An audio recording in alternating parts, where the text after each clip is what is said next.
From Australia, this is VK1WIA and the weekly WIA amateur radio news service on RF, internet streaming and text at wia.org.au.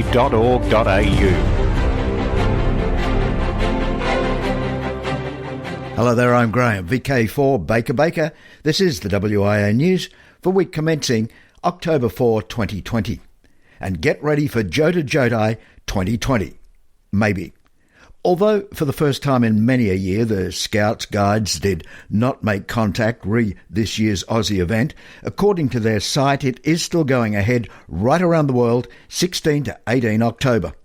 The largest digital scouting event promotes friendship and global citizenship with an expected 2.5 million participants worldwide, and all Australian Scouts are invited to participate in this, the 63rd Jamboree on the air.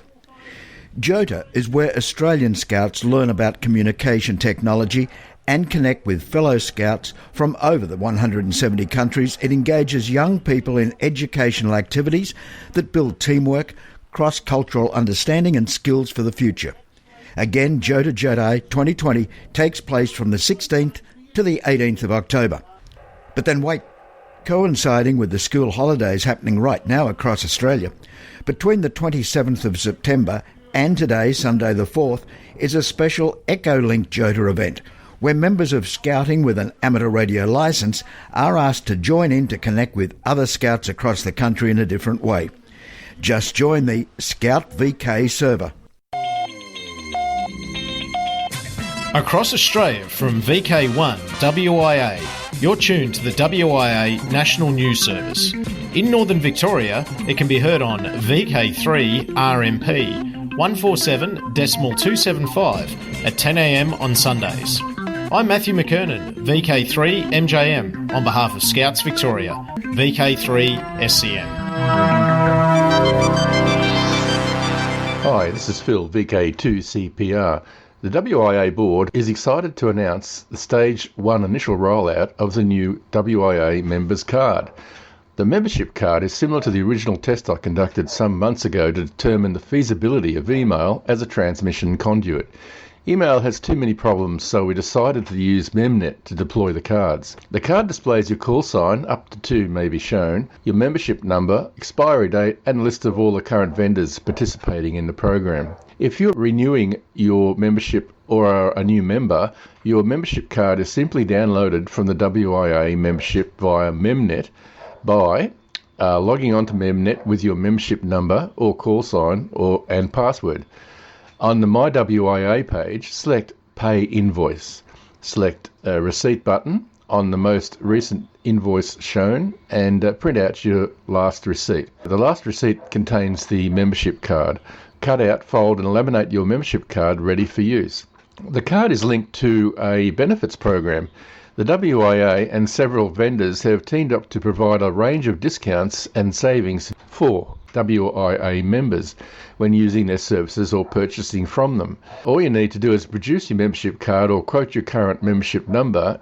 Discounts will be depending on the retailer. Each vendor has their own discount structure for WIA members. Some very deep discounts are being offered by major electronics component retailers listed on the card. Depending on your purchases and chosen supplier, the realised annual savings alone can easily be in the order of several times the initial cost of your WIA membership subscription. Given the potential real savings and your financial investment in the hobby already, can you really afford not to be a WIA member?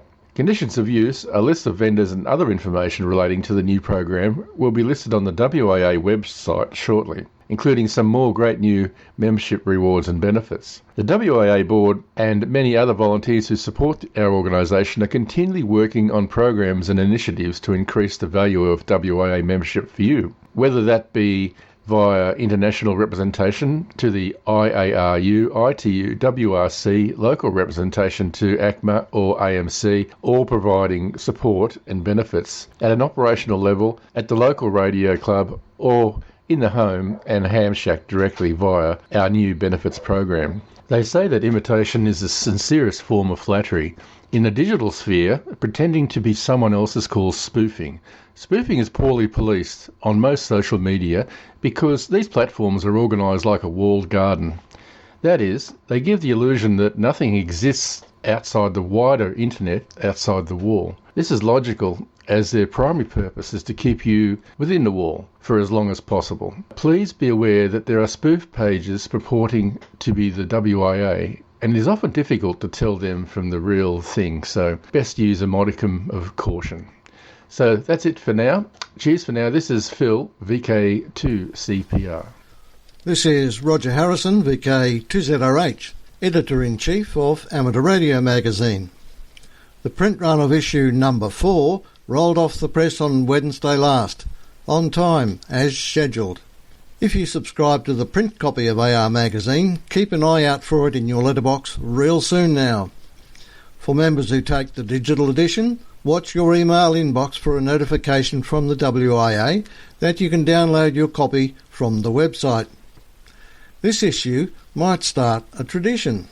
Where other magazines for amateurs have their annual antenna issue, this edition of Amateur Radio magazine could be dubbed our portable issue.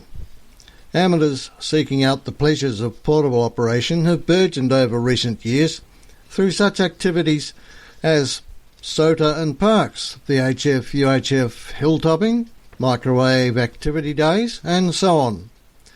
Playing up to this escalating interest and activity, commercial rig manufacturers and you-build-it kit producers have spent considerable development time, effort and dollars to produce small, low-volume, low-weight, low-power, multiband, highly featured rigs, which have been gaining a foothold amongst amateurs right across the world. The latest exemplar of this is the ICOM IC705. As this rig has only recently made it into the hands of early adopters in Australia, we have no less than 3 reviews in this issue, all from different authors, covering their impressions from differing aspects. Naturally, the IC705 features on the front cover. Look out for it. Even our technical do-it-yourself feature, an Arduino-based APRS tracker, has that portable bent. So, the pleasures of portable pursuits abound in issue number 4 of AR magazine. I'm reminded of a line from a play of yesteryear, in which the main character says breathlessly, "There's nothing like giving yourself over to pleasure." This has been AR Magazine Editor-in-Chief Roger Harrison, VK2ZRH, for VK1WIA News. International news with thanks to IARU, RSGB, SARL, Southgate Amateur Radio Club, ARRL, RAC, NZART, Amateur Radio Newsline, and the worldwide sources of the WIA. I'm Jason, VK2LAW. To the moon and back. NASA officials have released a nearly 5-year, $28 billion plan Monday to return astronauts to the surface of the moon before the end of 2024. But the agency's administrator says the aggressive timeline set by the Trump administration hinges on Congress approving $3.2 billion in the next few months to kickstart development of the new human-rated lunar landers. Still in the USA, ARRL seeks changes in FCC proposal to delete 3.4 GHz amateur band. ARRL met via telephone with FCC staff members this past week to emphasise its opposition to the FCC notice of proposed rulemaking to delete amateur radio from the 3.3 to 3.5 GHz band. In comments filed earlier this year, ARRL urged that the secondary status for amateur radio in the band be continued. In a series of meetings with Commissioner legal advisors and staff members, ARRL explained how continued secondary use by radio amateurs will not impair or devalue use of this spectrum by future primary licensees, including those intending to provide 5G or other services. ARRL also stressed the various public benefit uses of the spectrum by amateurs, including ongoing use of television and mesh networks on the west coast of the US as part of efforts to contain wildfires. Hams help find kids by monitoring FRS radios. The police department in Post Falls, Idaho, received a 911 call that 2 juveniles, aged 9 and 11, were missing from a Post Falls residence. According to the report, the parent left home intending to play in the neighbourhood with some family radio service, FRS radios. Several patrol cars were dispatched to the area to conduct a visual search, and Detective Neil Urich, Kilo 7 November Juliet uniform, responded as officer in charge due to his training and experience with missing persons investigations. The detective pulled out his VHF-UHF handheld and heard the northwest traffic net that had begun on the local 2-metre repeater. Checking into the net, he explained the missing person situation to the net control station, Shannon Riley, Kilo Juliet 7, Mike Uniform Alpha, and asked if net participants in the Post Falls area with FRS capability could listen for the youngsters talking. Not long after, Jim Hager, Kilo Juliet 7 Oscar Tango Delta, reported hearing children talking on FRS Channel 1. Detective Urich, K7NJU, went to Hager's home to confirm his observation, and the patrol units were redirected to a new search vicinity. A short time later, the missing pair were found safe and returned home, again thanks to ham radio. Pilgrimage or sacrilege, the end of an era. This being the planned demolition of Dayton, Ohio building that since 1964 symbolised one of amateur radio's biggest international gatherings. The area many Aussies paid at least one pilgrimage to during their hamming years. The building, Hara Arena, already deteriorating by the time it was left damaged by tornadoes in May of 2019, it had been home to Dayton Hamvention until 2017, when it was moved to the Greene County Fairgrounds in nearby Xenia, Ohio. Amateur Radio Newsline report the arena property will also be rezoned to allow for manufacturing and distribution use once the legendary building has been taken down. For WIA National News in Sydney, I'm Jason, VK2LAW. From Australia, this is VK1WIA and the weekly WIA amateur radio news service on RF, internet streaming and text at wia.org.au. Ham Radio Operational News. It's Contact Sport. I'm Felix, VK4FUQ. Oceania Contest sits here and now. Voice from 0600 hours UTC Saturday October 3 to 0600 hours UTC Sunday October 4. CW from 0600 hours UTC Saturday October 10 to 0600 hours UTC Sunday October 11. With more and some background, it's to Martin, VK7GN.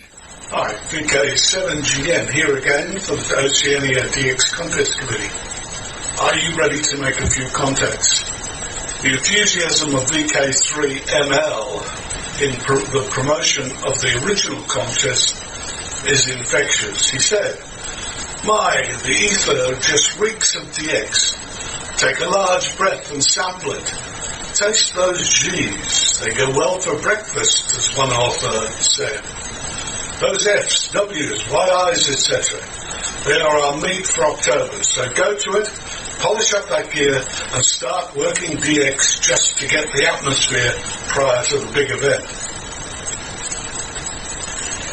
With hand-sent Morse, hand-written logs, they certainly would be envious of what even the most basic setup of the 21st century can provide. Please join in on 0600 UTC Saturday the 3rd of October to 0600 UTC Sunday 4th of October, CW 0600 UTC Saturday 10 to 0600 UTC Sunday the 11th. Full rules, Oceania DX Contest, all one word, .com. Just exchange signal reports and a number starting at 001. There are awards for all sorts of operation, low power, QRP, club awards, and this year a plaque to the highest scoring YL. After nearly 60 years listening and transmitting, I'm sure that if enough of us get on the air at the same time, the ionosphere does improve for us. Have fun. 73 from Martin, VK7GN.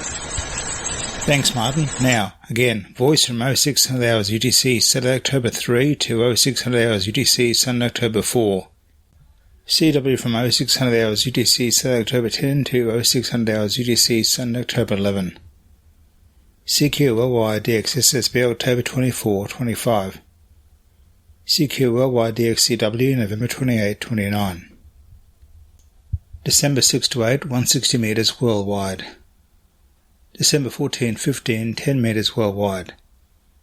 Ted Powell Memorial DX Challenge.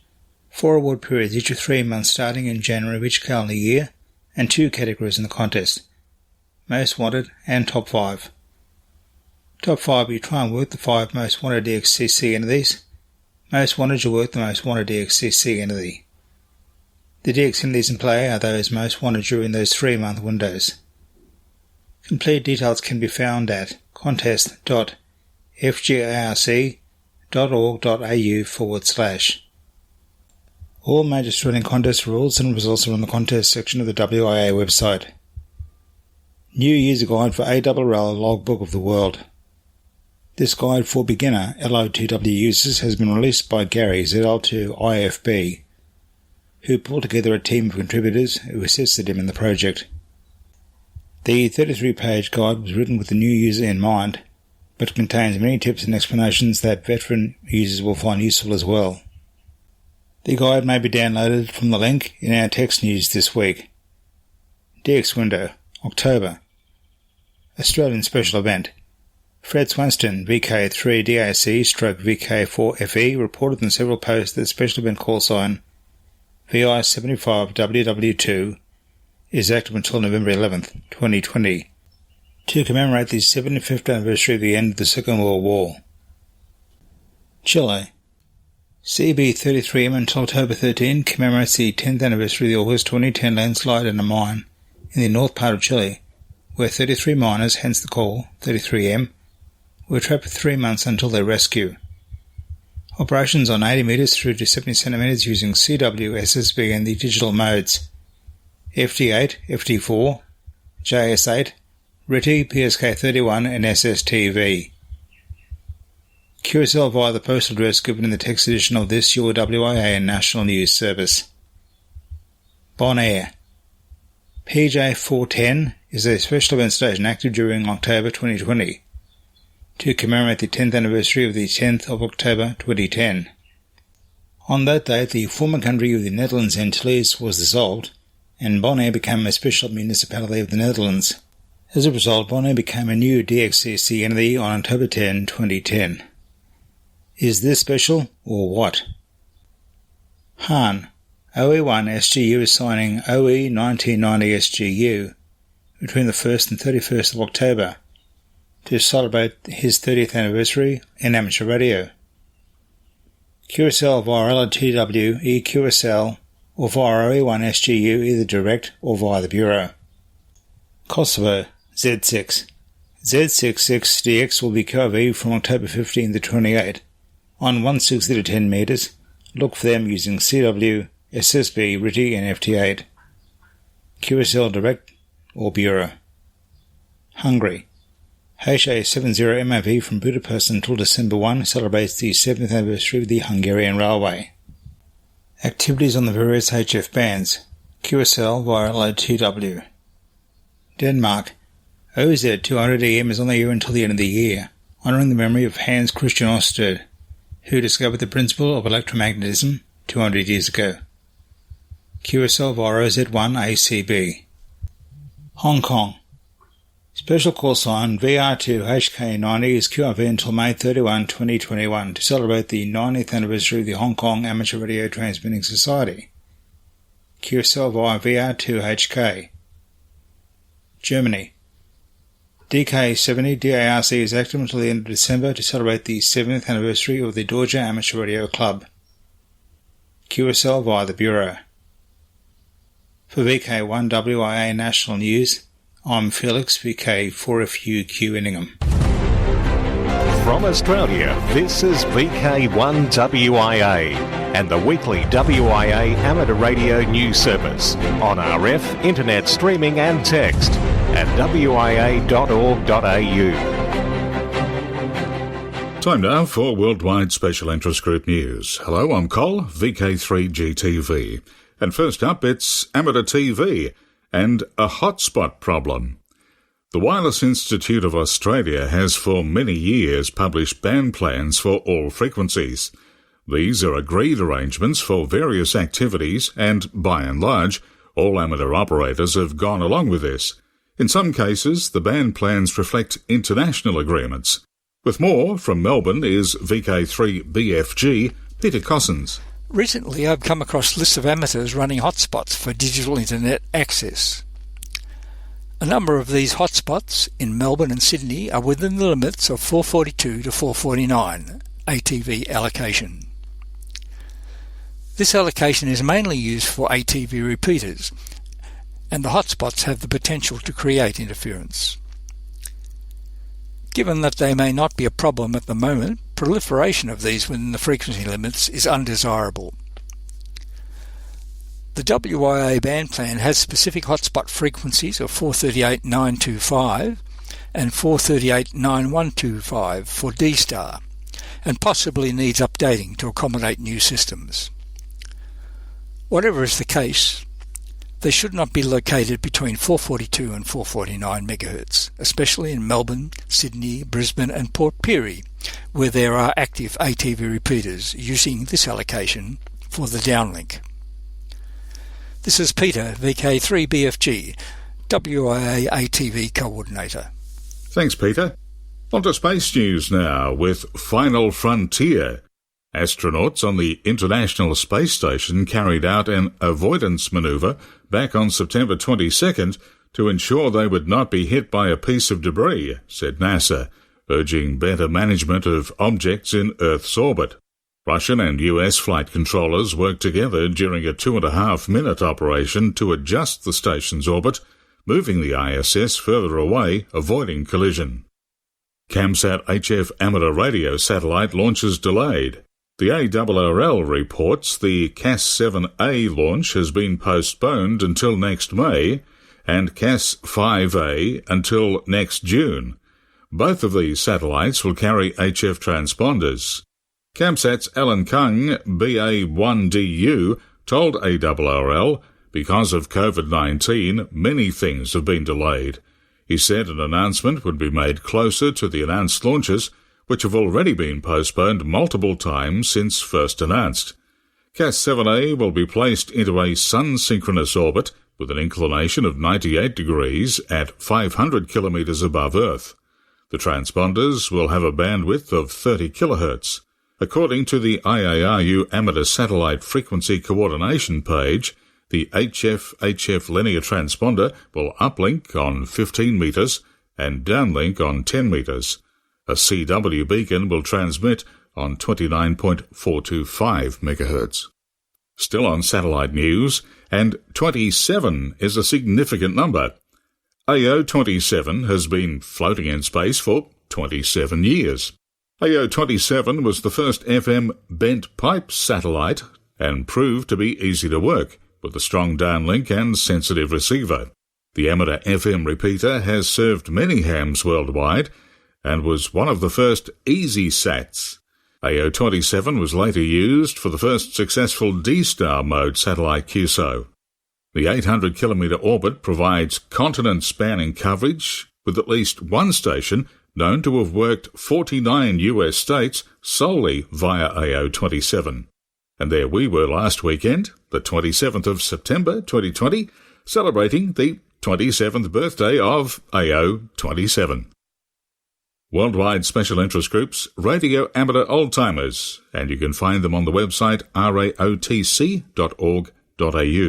And reminding us that the Radio Amateur Oldtimers Club of Australia's October Bulletin goes to air tomorrow, along with more RAOTC news, is Clive, VK6CSW. This month, as well as all the latest club news, we have a couple of interesting items for you, namely an article entitled Two Sparks, originally published in the first issue of Old Timer News, and The Future of Ham Radio Part 1. Everyone's most welcome to tune in tomorrow and to join in the callbacks afterwards. Eastern State listeners are reminded that there are now two 20-metre transmissions tomorrow. The first is at 00 hours UTC from Catherine in the Northern Territory, beamed at south-east, and the second, an hour later, at 0100 UTC, beamed north from Melbourne. Both transmissions are on 14.150 MHz. At 10 a.m. Victorian time, there is a new 80-metre transmission on 3650 kHz, transmitted simultaneously with the 160, 40 and 2-metre transmissions. Also note that the evening 80-metre and 2-metre transmissions have been brought forward to 8 p.m. A full list of transmission times and frequencies throughout Australia, including those via DMR, D-Star and Echolink, can be found on the RAOTC website www.raotc.org.au. I urge all listeners to visit the RAOTC website to check the latest information for your area, and be aware that Victoria is now on daylight saving time, so those in other states who listen via D-Star, DMR or Echolink will need to adjust their local times accordingly. Don't forget too that you can download the current audio file from the RAOTC website at any time as from today. Once again, please check the RAOTC website for your local transmission schedule, tune in tomorrow or download the file for the October Bulletin, and we look forward to hearing your call sign in the callbacks afterwards. Stay safe, and 7-3 from Clive, VK6CSW. Thank you, Clive. Now we check out Special Interest Group's software development. New WSJT candidate release features FST4. Candidate releases are intended for beta testers, which offers the new modes FST4 and FST4W, designed for use on the low-frequency and medium-frequency bands. FST4 is for two-way QSOs, and FST4W is for whisper-like transmissions. Both modes offer a range of options for transmit-receive sequences, lengths and threshold decoding sensitivities, extending well into the -40 dB range. Early tests have shown these modes frequently spanning intercontinental distances on the 2200 metre and 630 metre bands. Worldwide Special Interest Groups, YOTA, Youngsters on the Air. The IARU Region 2 Executive Committee has announced that Sterling Mann, N0SSC, has agreed to be the region's liaison for youth. IARU Region 2 will provide support and assistance to the liaison in reaching out to young hams throughout the Americas and their member societies. The goal is to develop and promote interest in amateur radio on the part of young hams through self-sustaining groups and activities. And that's the latest Worldwide Special Interest Group news. I'm Col, VK3GTV. Across Australia from VK1WIA, you're tuned to the WIA National News Service. In Tasmania, it can be heard on repeaters right around the state on 2 metres and 70 centimetres at 0900 on Sundays, and repeated at 2000 hours on Tuesdays on VK7RTC in the south and VK7RAA in the north. I'm Mike, VK7 Foxtrot Bravo. Wrapping up now with the 2020 social scene. Saturday, October 24, in VK7 it's the Miena QSO Muster, and VK4 it's Sunfest 10am Nambour. VK4, November, Rockhampton Amateur Radio Club Annual Dinner the 28th. In VK4, TARC Christmas Party Sunday the 13th, and on Friday the 18th of December it's the TARC Christmas Lights Tour. 2021, still in Townsville, Bluewater, it's the TARC, the Townsville Amateur Radio Club's Australia Day Long Week Family Radio Camp, January 21 to 26. VK2 Wyong Field Day, February 28. Alara Meet 2021 happens Bendigo in VK3, October 1 through 4. And in November, it's the biennial Hamfest at the Miena Community Hall. Now till next we meet, I'm Graham, VK4BB. Walk softly. This is VK1WIA. All points of contacts from today's news stories are to be found in print when you read the web editions www.wia.org.au. From Australia, this has been VK1WIA and the weekly WIA amateur radio news service. On RF, we thank our rebroadcast team and you for listening. And remember, internet streaming and text of this news is available 24/7 at wia.org.au.